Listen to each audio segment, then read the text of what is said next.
2030 ಹೊತ್ತಿಗೆ ಭಾರತವನ್ನು ಸಂಪೂರ್ಣ ಸಾಕ್ಷರತಾ ದೇಶ ಮಾಡುವ ಗುರಿಯನ್ನು ರೋಟರಿ ಕ್ಲಬ್ ಹೊಂದಿದೆ. ಈ ನಿಟ್ಟಿನಲ್ಲಿ ಮಕ್ಕಳಿಗೆ ಗುಣಮಟ್ಟದ ಶಿಕ್ಷಣ ನೀಡಲು ನಿರಂತರ ಪ್ರಯತ್ನ ನಡೆಸಲಾಗುತ್ತಿದೆ ಎಂದು ರೋಟರಿ ಕ್ಲಬ್ ಜಿಲ್ಲಾ ಪ್ರಾಂತಪಾಲರಾದ ಕೊಲ್ಲಾಪುರದ ನಾಸಿರ್ ಬೋರ್ಸ್ವಾಲಾ ಹೇಳಿದರು. ಇಲ್ಲಿನ ರೋಟರಿ ಶಾಲೆಯಲ್ಲಿ ಹಮ್ಮಿಕೊಳ್ಳಲಾಗಿದ್ದ ರೋಟರಿ ಕ್ಲಬ್ನ 67ನೇ ವಾರ್ಷಿಕೋತ್ಸವದ ಪ್ರಯುಕ್ತ ಶುಕ್ರವಾರ ಕರೆದ ಸುದ್ದಿಗೋಷ್ಠಿಯಲ್ಲಿ ಮಾತನಾಡುತ್ತಿದ್ದ ಅವರು, ಈ ಹಿಂದೆ ವಿಶ್ವವನ್ನು ಪೋಲಿಯೋ ಮುಕ್ತ ಮಾಡಲು ರೋಟರಿ ಕ್ಲಬ್ ಪಣತೊಟ್ಟಿತ್ತು. ಇದರ ಫಲವಾಗಿ ಇಂದು ವಿಶ್ವದಲ್ಲಿ ಕೇವಲ 2 ಪೋಲಿಯೋ ಪೀಡಿತರು ಮಾತ್ರ ಉಳಿದುಕೊಂಡಿದ್ದಾರೆ. ಹೀಗೆ ಭಾರತವನ್ನು ಸಂಪೂರ್ಣ ಸಾಕ್ಷರತಾ ದೇಶ ಮಾಡುವತ್ತ ರೋಟರಿ ಮುಂದಡಿ ಇಟ್ಟಿದೆ. ರೋಟರಿ ಶಾಲೆಗಳಲ್ಲಿ ಕಂಪ್ಯೂಟರ್, ಲ್ಯಾಪ್ಟಾಪ್, ಶುದ್ಧ ನೀರು, ಆಟಿಕೆ ಸಾಮಾನು, ಆಟದ ಮೈದಾನ, ಪ್ರಯೋಗಾಲಯ ಹಾಗೂ ನುರಿತ ಶಿಕ್ಷಕರನ್ನು ಒದಗಿಸಲಾಗುತ್ತಿದೆ. ಇನ್ನು ದಾಂಡೇಲಿಯಲ್ಲಿ 1980ರಲ್ಲಿ ಆರಂಭವಾದ ರೋಟರಿ ಶಾಲೆ ಅತ್ಯುತ್ತಮ ಸೇವೆ ನೀಡುತ್ತಿರುವುದು ಗಮನಾರ್ಹ ಹಾಗೂ ದಾಂಡೇಲಿ ರೋಟರಿ ಕ್ಲಬ್ ಸಾಧನೆ ಪ್ರಶಂಸನೀಯ ಎಂದರು. 2030 तक भारत को पूरी तरह से साक्षरता प्राप्त करने के लिए रोटरी अपना कार्य कर रही है. इसके लिए पाठशालाओं में अच्छी अच्छी सुविधाएं देने की कोशिश कर रही है, जैसे कि बच्चों को बैठने के लिए बाग, ब्लैक बोर्ड्स, कंप्यूटर्स, पीने के लिए अच्छा पानी, खेलने के लिए अच्छे साधन, लेबोरेटरी के लिए लगने वाले सब सामान.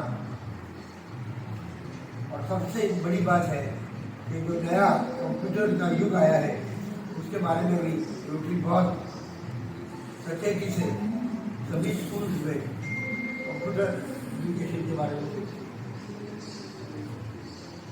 रोटरी का स्कूल्स की तरफ से एक सबसे बड़ा प्रयास है अच्छी तरह के हेल्थ एंड हाइजीन के साथ टॉयलेट ब्लॉक्स को.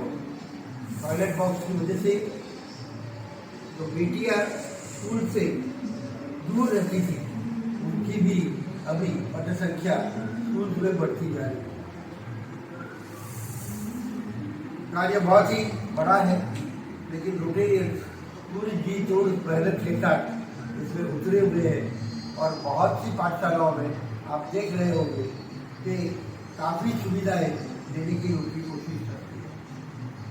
जहाँ पे रोटरी की खुद की पाठशालाएं हैं वहाँ पे भी ये प्रस्ताव आगे बढ़ रहा है. रोटरी क्लब देवलानी ये एक बहुत पुराना क्लब है जिन्होंने 67 साल पूरे किए हुए और कृषि के लिए उन्होंने बहुत ही अच्छे कार्य करते आए हुए हैं. सबसे बड़ा काम रोटरी क्लब सिरसी ने जो किया है वो है rotary school, rotary club Dandeli का ये सबसे बड़ा प्रयास है कि रोटरी क्लब ने ये पाठशाला 1980 में बनाई और 1980 से ये पाठशाला चालू है. पहले कन्नड़ मीडियम थी, अभी विगत 4-5 सालों से इसमें अंग्रेजी माध्यम भी पढ़ाया गया है. इस तरह से यहाँ के बच्चों को अच्छा शिक्षण मिले, अच्छी शिक्षा प्राप्त हो, इसकी हम कोशिश करते हैं. ದಾಂಡೇಲಿ ರೋಟರಿ ಕ್ಲಬ್ ಅಧ್ಯಕ್ಷ ಜೋಸೆಫ್ ಎಸ್ ಗೊನ್ಸಾಲಿಸ್ ಮಾತನಾಡಿ, ಸಂಜೆ ನಡೆಯಲಿರುವ ವಾರ್ಷಿಕೋತ್ಸವ ಸಮಾರಂಭದಲ್ಲಿ ಗಾಯನ ಕ್ಷೇತ್ರದಲ್ಲಿ ಸಾಧನೆ ಮಾಡುತ್ತಿರುವ ಶಾಲೆಯ ಹಳೆಯ ವಿದ್ಯಾರ್ಥಿನಿ ಕುಮಾರಿ ಅಕ್ಷತಾ ಬಿರಾದರ್ ಮತ್ತು ದಾಂಡೇಲಿಯ 2022-23ನೇ ಸಾಲಿನ SSLC ಟಾಪರ್ಸ್ ವಿದ್ಯಾರ್ಥಿಗಳನ್ನು ಸನ್ಮಾನಿಸಲಾಗುತ್ತದೆ ಎಂದರು. बिरादर का हम मॉडलिंग कर रहे हैं, जो हमारे की लड़की है. उसने अपने सिंगिंग में एक्सेल किया है, तो उसको इंजीनियरिंग किया है, उसके साथ उसने सिंगिंग में भी आगे टीवी में भी गई थी वो, इसलिए उसको मॉडलिंग कर रहे हैं, एक्सीलेंस अवार्ड को दे रहे हैं. अच्छा, मेरिटोरियस स्टूडेंट्स को भी हम दे रहे हैं जो SSLC लास्ट ईयर था 2022-23 में जो toppers of SSLC to PG उनको भी कर रहे हैं. ಸುದ್ದಿಗೋಷ್ಠಿ ಮುಗಿದ ನಂತರ ವಾರ್ಷಿಕೋತ್ಸವ ಸಮಾರಂಭ ಜರುಗಿತು.